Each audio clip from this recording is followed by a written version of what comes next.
Hello, my name is Mrs. Philippe, and I will be reading to you from Alan Gratz's Ground Zero, a novel of 9/11.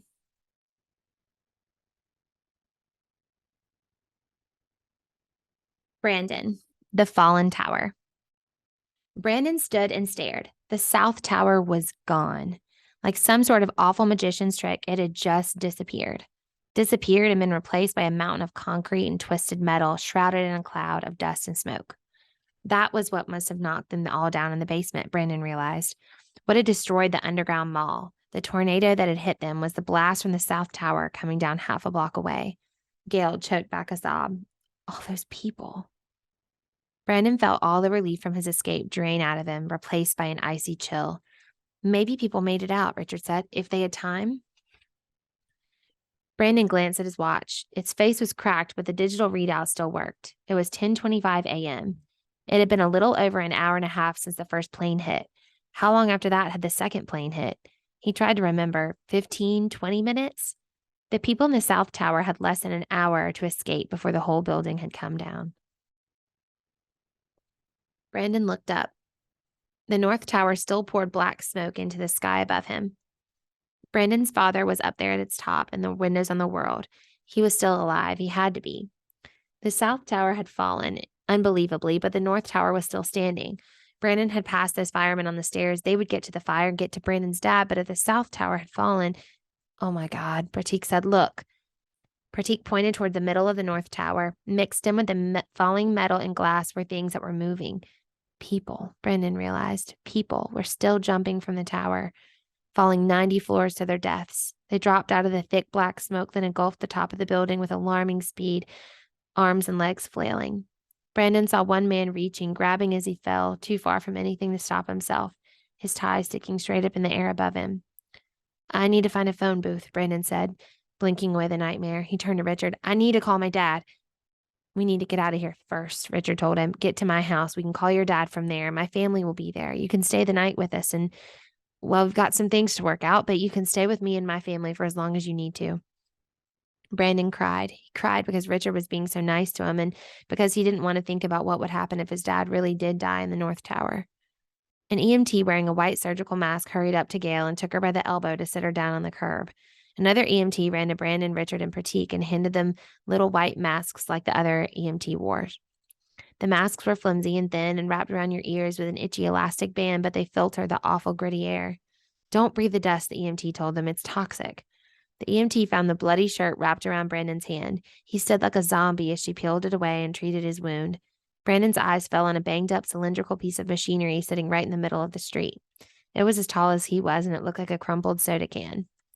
Brandon struggled to grasp what he was seeing. Was that an airplane engine from one of the planes that had hit the Twin Towers? Could one of them have really shot out all this way? The EMT put something on Brandon's hand that made it sting, and he hissed in pain. She had it wrapped and bandaged in no time, though, and gave him a quick examination to see if there was anything else that needed patching.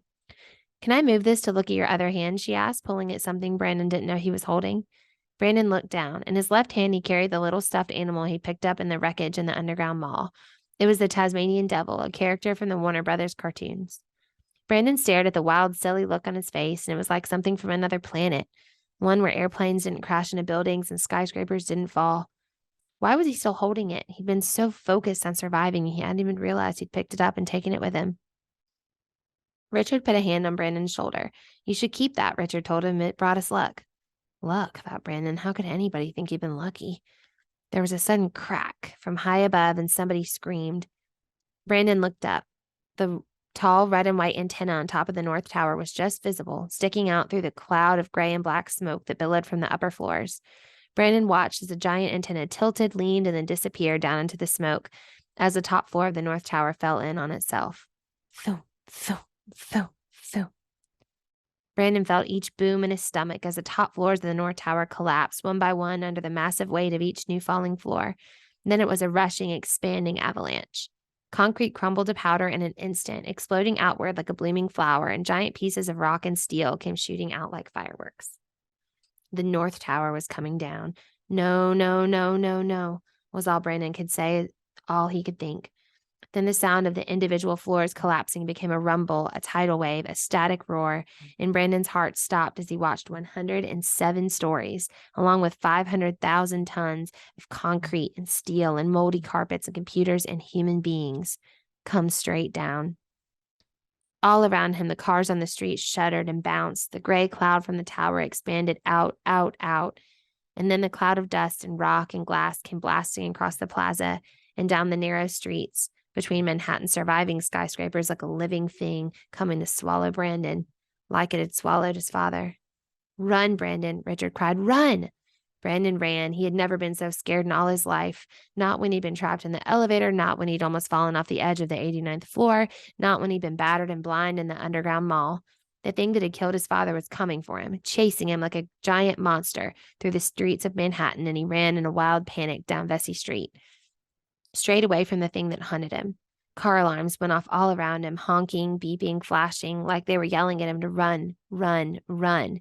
Then the sun went out in the sky and darkness surrounded him, and the air turned to ash in his mouth despite his white mask. "I'm gonna die," Brandon thought. He was just to the little old church called St. Paul's, halfway down the long block to Broadway, when the full force of the blast caught up to him. Phew! The wind picked Brandon up and threw him down in the street, as though he weighed no more than a leaf. Brandon tumbled, skidded, bounced, and rolled. Everything was a blur of asphalt and ash and pain, and then he slammed into a honking car and bounced off, sliding to a stop in the middle of the street. Brandon wrapped his battered arms around his chest and tucked his head down as the monster roared over him, past him. Paper and ash fluttered in its wake, and then it was gone, and Brandon lay alone in the street, covered from head to foot in white dust. Brandon's arms and legs shook as he got up on all fours to look around. Everything was covered in another coat of fine white dust, including the lump of a body that lay in the street a few yards back. "Richard?" Brandon cried. Brandon stood, staggered, and limped back to the unmoving form, his feet leaving drag marks in the soot and ash. Manhattan was quiet again, as silent as a grave. That's what this place was now, a giant grave for the thousands of people who hadn't been able to escape before the towers fell. Brandon just prayed that Richard hadn't joined them. Brandon fell to his knees next to the body of his friend. Richard lay face down on the road, motionless. Brandon put a hand to Richard's back and shook him gently. "Richard?" he whispered. "Richard, please be alive." Brandon couldn't take it if Richard had died too. Richard's fingers twitched and his arms slid out across the ash-covered asphalt looking for something. Brandon didn't know what Richard was looking for, but he was alive. Richard was alive. Brandon put his hand in Richard's, and Richard squeezed it. Richard relaxed then, stopped looking for whatever he'd been looking for, and Brandon took Richard's hand in both of his and wept, the tears carving tracks down the white dust that covered his face. Because Brandon knew then what Richard had been looking for when he put his arm out. He had just wanted to know, like Brandon, that his friend was all right and that they were together.